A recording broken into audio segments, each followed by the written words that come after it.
दोस्तों, आज मैं आपको बर्बरीक खाटू श्याम की विस्तृत कहानी सुना रहा हूँ जी। सबने ध्यानपूर्वक सुनना और इस पर अमल करना है जी। बर्बरीक में कुरुक्षेत्र के युद्ध को 1 मिनट में खत्म करने की शक्ति थी जी। ये इसका हेडिंग है जी। महाभारत महाकाव्य में कुरुक्षेत्र का युद्ध धर्म और अधर्म के बीच लड़ा गया था। इसमें कई महान पात्र और कार्य थे। हम एक बहादुर आत्मा की कहानी पढ़ेंगे जो प्रयाग ज्योतिषपुर की दूर भूमि से युद्ध देखने आया था। उसका नाम बर्बरीक था, जो एक खोया हुआ पोता और भीम का वंशित था और जो बाद में श्री कृष्ण की मृत्यु का कारण बना। वह उन कुछ लोगों में से एक था जिन्होंने युद्ध को विहंगम रूप से देखा था। बर्बरीक घटोत्कच और अहल्यावती के पुत्र थे। वह दूसरे पांडु भीम के पोते हैं। उन्होंने लक्ष्य ग्रह से भागने के बाद हिडम्बा से विवाह किया था। हिडम्बी एक दिमासा कचारी राजकुमारी थी। उसके बेटे घटोत्कच के जन्म के 1 साल बाद भीम ने उसे छोड़ दिया। घटोत्कच एक शक्तिशाली योद्धा था जो अपनी मातृ पक्ष के कारण आधा राक्षस था। अहल्यावती शक्तिशाली असुर मूरा की पुत्री थी, जिसे भगवान कृष्ण ने मूरा द्वारा इंद्र को परास्त करने के बाद मार डाला था। इसलिए भगवान कृष्ण को मूरा का शत्रु मुरारी भी कहा जाता है। अपने पिता की मृत्यु के बाद अहल्यावती ने बदला लेने के लिए श्री कृष्ण को चुनौती दी। भगवान श्री कृष्ण उसे युद्ध में मारने वाले थे, लेकिन देवी कामाख्या के समय पर हस्तक्षेप करने से वे बच गए, क्योंकि वे उसकी भगत थी। देवी कामाख्या ने अहल्यावती को बताया कि कृष्ण भगवान विष्णु के अवतार थे। इस प्रकार अहल्यावती ने अपने तरीके सुधारे, कृष्ण से उन्हें चुनौती देने के लिए क्षमा मांगी और अपने तरीके सुधारे। कृष्ण ने उसे माफ़ कर दिया और अहल्यावती को घटोत्कच से विवाह करने के लिए कहा और उसे एक बच्चे का आशीर्वाद दिया जो एक कुशल योद्धा, ज्ञान का स्वामी और सर्वशक्तिमान होगा। बचपन में बर्बरीक बहुत होशियार और बहादुर योद्धा थे। उन्हें उनकी मां ने युद्ध कला की शिक्षा दी थी। उन्होंने शस्त्र में भी निपुणता हासिल की। उन्होंने एक बार अपनी मां से धर्म के अनुयायी के लक्ष्य के बारे में पूछा। अहल्यावती ने उन्हें जन्म के चक्कर, धर्म के मार्ग और मोक्ष प्राप्त करने के लिए क्या क्या करना पड़ता है के बारे में समझाया। यह एक लंबा रास्ता था और बर्बरीक जानना चाहते थे कि क्या मोक्ष तक पहुंचने का कोई तेज रास्ता है।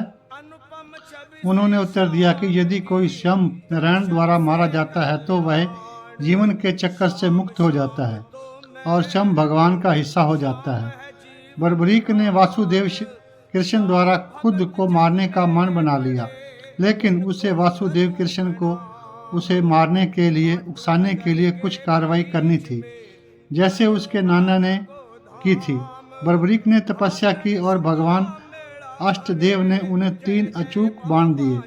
जब उन्होंने कुरुक्षेत्र के अपरिहार्य युद्ध के बारे में सुना तो वे महान युद्ध देखना चाहते थे।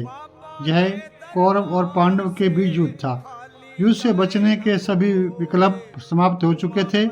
बर्बरीक ने अपनी मां को वचन दिया कि यदि उसे युद्ध में भाग लेने की आवश्यकता हुई तो वह हारने वाले पक्ष में शामिल होगा।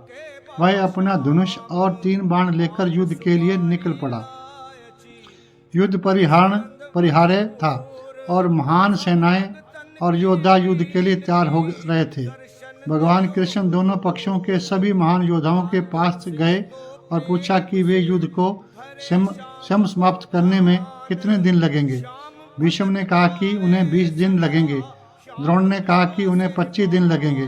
कर्ण ने कहा कि उन्हें 24 दिन लगेंगे। अर्जुन ने कहा उन्हें 28 दिन लगेंगे। भगवान कृष्ण ने सभी अन्य योद्धाओं से मुलाकात की और उनसे उत्तर प्राप्त किया। सर्वज्ञ भगवान कृष्ण कुरुक्षेत्र की ओर आ रहे अकेले योद्धा बर्बरीक से चिंतित थे। ब्राह्मण के वेश में छिपे कृष्ण ने रास्ते में बर्बरीक से मुलाकात की बर्बरीक कृष्ण के वेश को भी पहचान सकता था और उन्होंने उसे भगवान को क्रोधित करने के अवसर के रूप में पाया।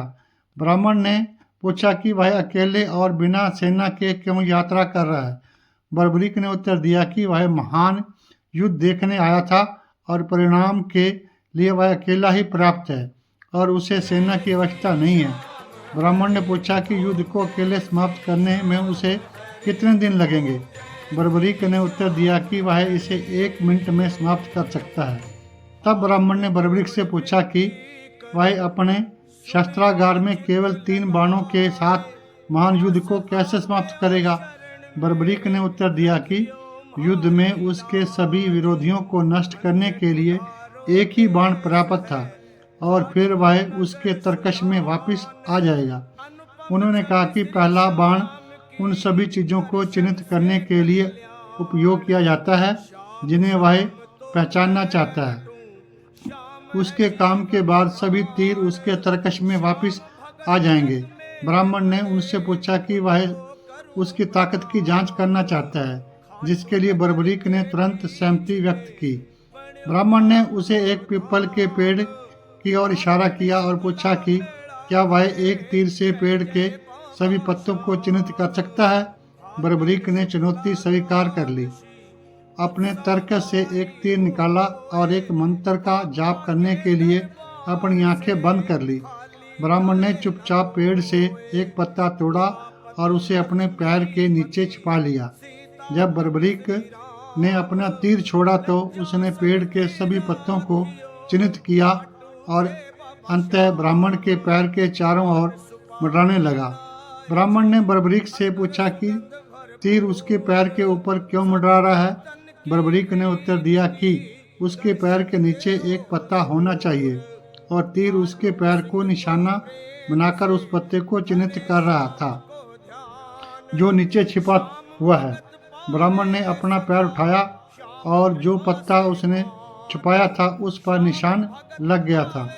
बर्बरीक के बाण का प्रभाव देखने के बाद ब्राह्मण ने पूछा कि अगर उसे युद्ध में भाग लेना ही है तो वह किसका पक्ष लेगा। बर्बरीक ने बताया कि उसने अपनी मां को वचन दिया था कि अगर वह कभी युद्ध करना चाहेगा तो वह कमजोर पक्ष की ओर से ही लड़ेगा। वह पांडवों को कमजोर पक्ष मान सकता है क्योंकि पांडवों की 11 अक्षौणी सेना की तुलना में उसके पास 7 अक्षौणी सेना थी। ब्राह्मण ने उसे बताया कि वह जिस पक्ष का समर्थन करेगा वह अपनी शक्ति के कारण दूसरे पक्ष को कमजोर बना देगा, फिर वह पक्ष बदल लेगा, कोई भी उसे हरा नहीं पाएगा। वह पक्ष बदलता रहेगा, अतः दोनों पक्षों की सभी सेनाएं नष्ट हो जाएंगी और वह अकेला बच जाएगा। बर्बरीक इस व्यवस्था से सहमत नहीं था और उसने कहा कि वह एक ही बाण से युद्ध समाप्त कर देगा। वह कौरवों का साथ देगा जैसे भगवान कृष्ण पांडवों के साथ थे। वह चाहता था कि भगवान कृष्ण उसे युद्ध के मैदान में अपने सुदर्शन चक्र से मार दे और उसे मोक्ष प्रदान करे। ब्राह्मण ने अपनी पहचान बताते हुए कहा कि वह स्वयं कृष्ण है। तब कृष्ण भगवान ने उसे समझाया कि युद्ध से पहले युद्ध भूमि की पूजा करने के लिए सबसे बहादुर क्षत्रिय के सिर की बलि देनी होती है। कृष्ण ने कहा कि वह बर्बरीक को क्षत्रियों में सबसे बहादुर मानते हैं, इसलिए दान में उसका सिर मांग रहे हैं। कृष्ण ने बर्बरीक को अपने दिव्य नारायण रूप का दर्शन कराया और उसे आशीर्वाद दिया। अपना सिर काटने से पहले बर्बरीक ने कृष्ण से आगामी युद्ध देखने की अपनी तीव्र इच्छा बताई और उससे युद्ध में सहयोग करने का अनुरोध किया। कृष्ण ने इस पर सहमति जताई। बर्बरीक ने अपना सिर कृष्ण को दे दिया। यह फागुन माह के शुक्ल पक्ष की द्वादशी तिथि को मंगलवार के दिन हुआ। बर्बरीक का सिर काटकर कुरुक्षेत्र के बीच में रख दिया गया। युद्ध के पहले दिन बर्बरीक का सिर जोर जोर से हंसने लगा और दोनों तरफ से सेनाओं को डराकर भगा दिया। कृष्ण ने तब बर्बरीक का सिर युद्ध के मैदान के सामने एक पहाड़ी के ऊपर रखवा दिया पहाड़ी से बर्बरीक का सिर कुरुक्षेत्र की पूरी लड़ाई को देखता रहा। कृष्ण ने बर्बरीक को आशीर्वाद दिया, हे वत्स, जब तक यह पृथ्वी नक्षत्र सहित विद्यमान है, जब तक सूर्य चंद्रमा विद्यमान है, तुम तब तक पूजनीय रहोगे। तुम देवियों के स्थानों में देवियां समान विचरते रहोगे। अपने भक्तों में कुल देव समान मर्यादा पाओगे। कल्याणकारी रूप में तुम भक्तों के वात पित्त कफ जनित रोगों का नाश करोगे। पर्वत की चोटी पर विराजमान होकर युद्ध देखो। महाभारत युद्ध की समाप्ति पर भीमसेन को अभिमान हो गया कि युद्ध केवल उसके पराक्रम से जीता गया है, जबकि धनुधारी अर्जुन को लगता था कि महान महाभारत में पांडवों की जीत उसके पराक्रम से संभव हुई है। विवाद बढ़ता देख अर्जुन ने एक रास्ता सुझाया। उन्होंने कहा कि युद्ध के साक्षी वीर बर्बरीक से शीश से पूछा जाए कि उन्होंने इस युद्ध में किसका पराक्रम देखा। पांडव वीर श्री कृष्ण के साथ वीर बर्बरीक के शीश के पास गए, उनके सामने अपनी शंका रखी। बर्बरीक ने उत्तर दिया कि मुझे इस युद्ध में केवल और केवल एक योद्धा नजर आए जो सबके बदले युद्ध कर रहे थे। वह थे भगवान श्री कृष्ण। कुरुक्षेत्र में सर्वत्र नारायण का सुदर्शन चक्कर ही चलता रहा। यह युद्ध उनकी नीति के कारण ही जीता गया। बर्बरीक द्वारा ऐसा कहते ही समस्त नभमंडल उपदिशित हो उठा। देवगणों ने आकाश से देव स्वरूप शीश पर पुष्प वर्षा की। भगवान श्री कृष्ण ने पुण्य वीर बर्बरीक के शीश को प्रणाम करते हुए कहा, हे बर्बरीक, आप कली काल में सर्वत्र पूजित होकर अपने भक्तों के अभीष्ट कार्य पूर्ण करेंगे। आपको इस क्षेत्र का त्याग नहीं करना चाहिए। आप युद्ध भूमि में हम सबसे हुए अपराधों के लिए हमें क्षमा कीजिए। हर्षोल्लास से भरी पांडव सेना ने पवित्र तीर्थों के जल से शीश को पुण्य सिंचित किया और अपनी विजय ध्वजाएं शीश के समीप लहराई। इस दिन सभी ने महाभारत का विजय पर्व धूमधाम से मनाया। कालांतर में वीर बर्बरीक का वह शीश शालिग्राम शिला रूप में परिणत हुआ। देवते को प्राप्त वह शीश राजस्थान के सीकर जिले के खाटू ग्राम में बहुत ही चमत्कारी रूप से प्रकट हुआ। वहाँ के राजा ने मंदिर में उसकी स्थापना की। उस युग के बर्बरीक आज के युग के श्री श्याम बाबा ही हैं। आज भी श्री श्याम बाबा के प्रेमी दूर दूर से आकर श्याम ध्वजाएं श्री श्याम देव जी को अर्पण करते हैं। कल युग के समस्त प्राणी श्री श्याम देव जी के दर्शन मात्र से सुखी हो जाते हैं, उनके कष्टों का नाश होता है।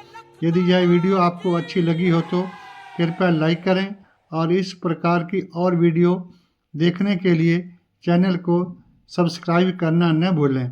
कहानी सुनने के लिए आप सबका बहुत बहुत धन्यवाद। प्यार से बोलो हारा हारे के सारा की जाए। प्यार से बोलो हारे के सारा की जाए। महामंत्र ओम श्री श्याम देवाय नमः। ओम श्री श्याम देवाय नमः। ओम श्री श्याम देवाय नमः। ओम श्री श्याम देवाय नमः। ओम श्री श्याम देवाय नमः। ओम श्री श्याम देवाय नमः। ओम श्री श्याम देवाय नमः। ओम श्री श्याम देवाय नमः। ओम श्री श्याम देवाय नमः। ओम श्री श्याम देवाय नमः। ओम श्री श्याम देवाय नमः। ओम श्री श्याम देवाय नमः। ओम श्री श्याम देवाय नमः। ओम श्री श्याम देवाय नमः। खाटू नरेश जी की जय। खाटू नरेश जी की जय। श्री श्याम बाबा जी की जय। श्री श्याम बाबा की जय। श्री श्याम बाबा की जय।